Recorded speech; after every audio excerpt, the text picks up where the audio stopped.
What's going on, everyone? As you can see, we've had more snowfall here. Zakopane, Poland.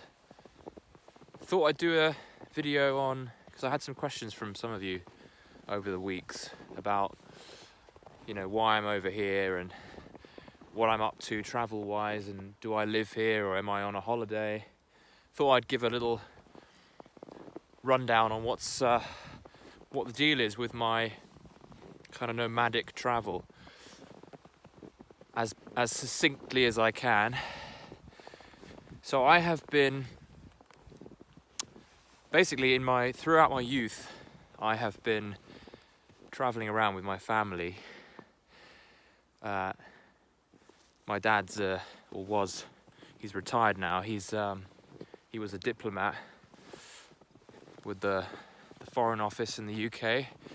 So we, as a family, would travel around a lot and stay in various countries around the world for short postings of 2 to 3 years at a time. So I spent my youth and my teens really getting used to the feel for continually traveling, continually changing schools, making friends and then having to say goodbye to friends, and continually experiencing new cultures, new environments, new worlds. I lived in places that include Barbados, Jamaica, Sweden, Austria for a little bit. I was in Iran, in Tehran for a couple of years during the war with Iraq when I was about 2 or 3. I was born in Denmark, lived in the UK, Sweden, I said. And I think I just sort of picked up the bug for travel, and I also picked up a lot of confidence around being able to head out to a new country and sort of start fresh and know that things are possible. You know what I mean? You go out somewhere, completely brand new country, you've never even possibly even heard of it. You go out there and you have to start from scratch. You have to make new friends, you have to get a feel for the place, understand the culture. And I developed a lot of confidence around that, I guess, because I just did it a lot through my family. And by the time it came to my early 20s, having left university, I was still keen. It took me a couple of years after living at home with the parents. Well, like a year I was living at home after university for a bit. It took me a while to commit to a new phase in my life of jumping from one country to the next, but on my own. Why is everything so white? Is this normal? Obviously we've got snow, but picture seems a bit exposed. Beautiful, eh?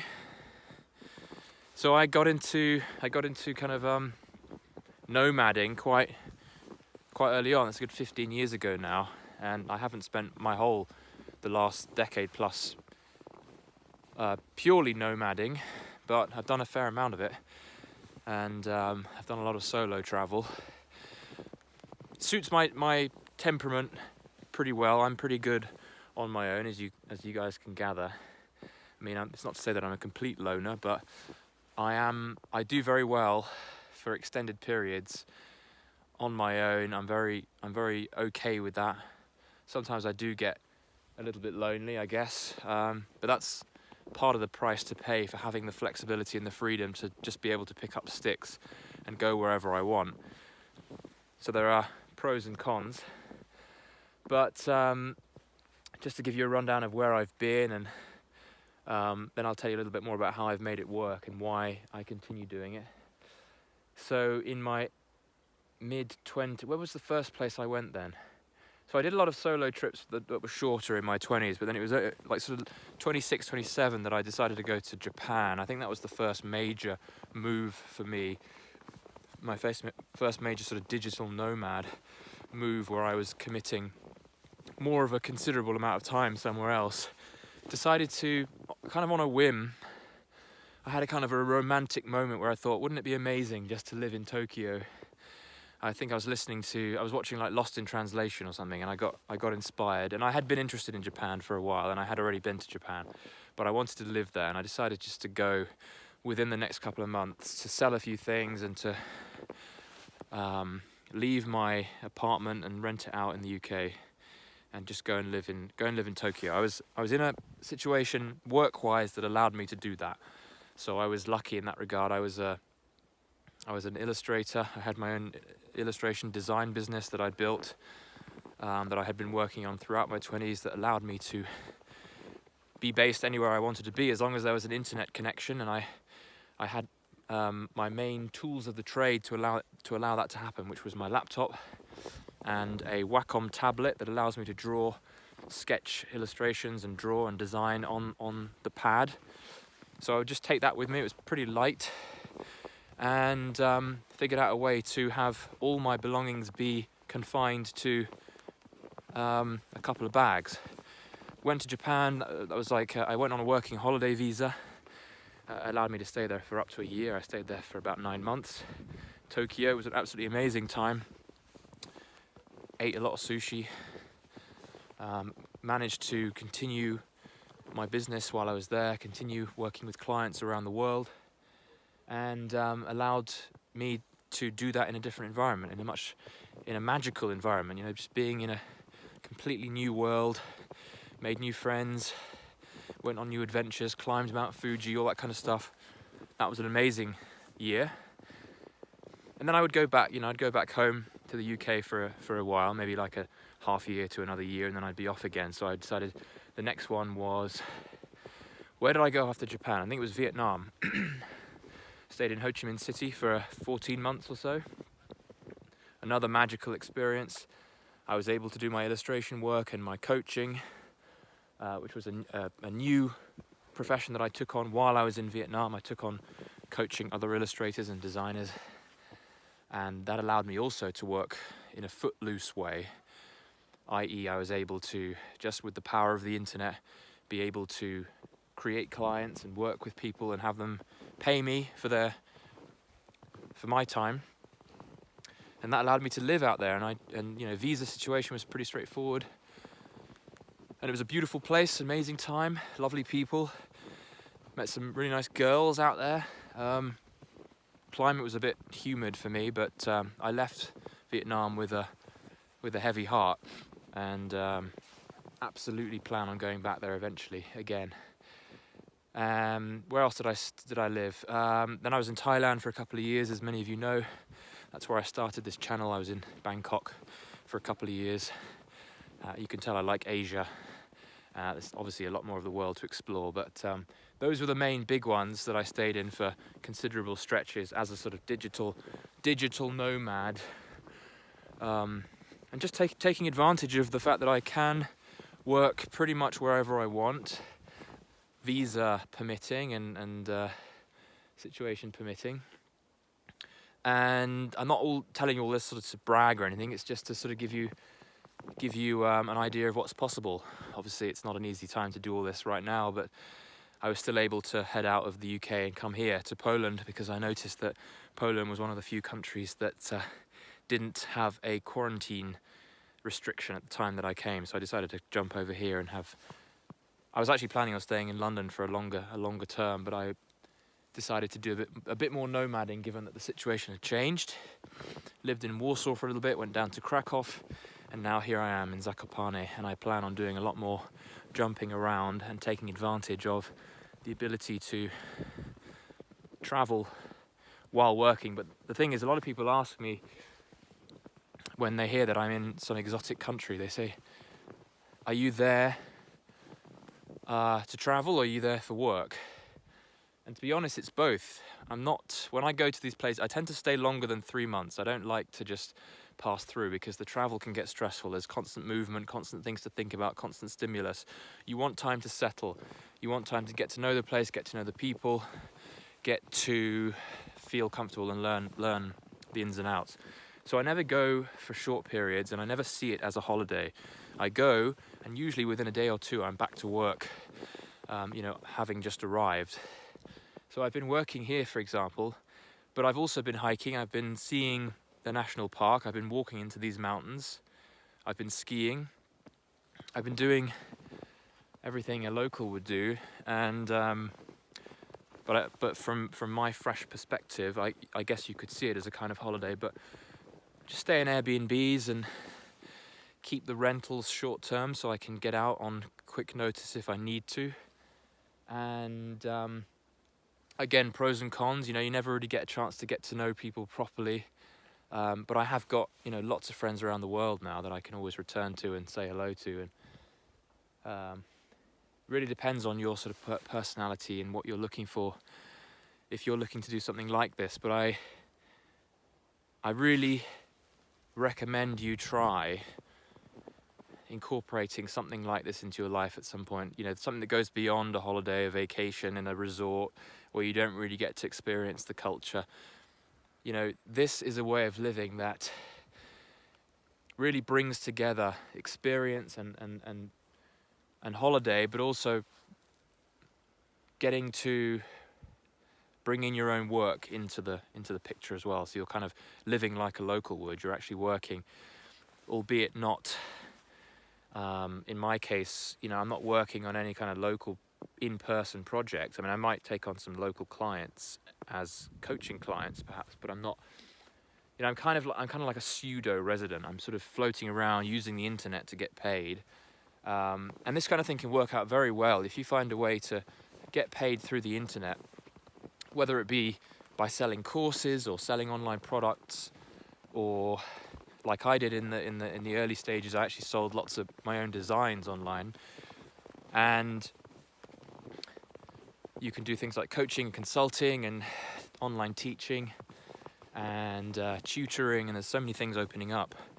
Many opportunities of ways that you can do like this and make what they call geo-arbitrage, which is to make good money in your own, depending on where you're from, I guess, but you can make good money working with clients who are in,